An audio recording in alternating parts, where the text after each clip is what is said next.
Hello, today I want to talk about how I created this app that is just going to demonstrate simple physics with kinematic, static, and dynamic objects, and how I use drag gestures to get each object to interact with each other. I just want to demonstrate how I built these objects, these cubes, and how I attach drag gestures to it. So the first thing is I built materials, blue, red, and yellow. And to do that, you type var blue equals simple material.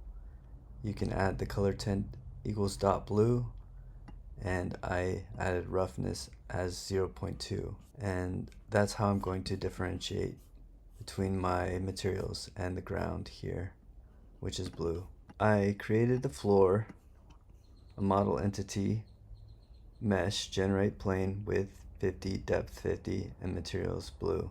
And I generated collision shapes. So as you can see, each object has kind of three attributes to it: the material, the model, entity, mesh, and the collision. So in order to create my cubes, I created cube 1, cube 2, and cube 3, and I added the attributes to it. I added a model entity, generate box of the size 0.5, and materials, which I put the material here, red. For the second cube, I added the material yellow. For the third cube, I added the material green. And I just put them in a slightly different X position. So the Y was the same.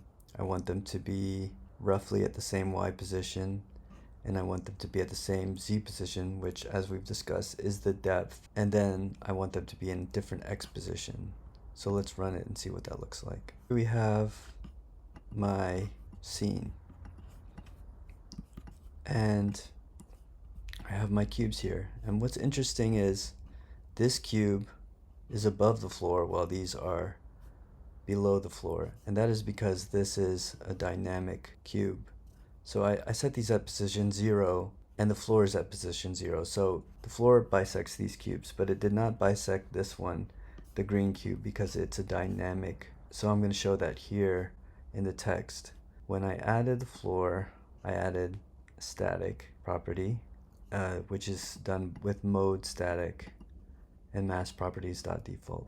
When I added cube 1, I also made it static. And when I added cube 2, I made it kinematic. When I made cube 3, I made it dynamic. Now I'm going to talk about these input target components, and that's what allows me to set the drag gestures. cube1.components.set input target component allowed input types .indirect. I also added generate collision shapes here. Recursive true, that doesn't matter at this point because the cube does not have elements within it, so it's just the cube itself. But I generated collision shapes for cube 1. I added the input target component to cube 2 and generated collision shapes for cube 2, and I did the same for cube 3. The only difference is this is static, this is kinematic, and this is dynamic. And then I added all the cubes to the content.add cube 1, cube 2, cube 3. And also, before I go further, I should point out that I declared these variables outside of the body in private variables. At state private var cube 1 equals model entity, private var cube 2 equals model entity, and cube 3 equals model entity. So I put that outside here.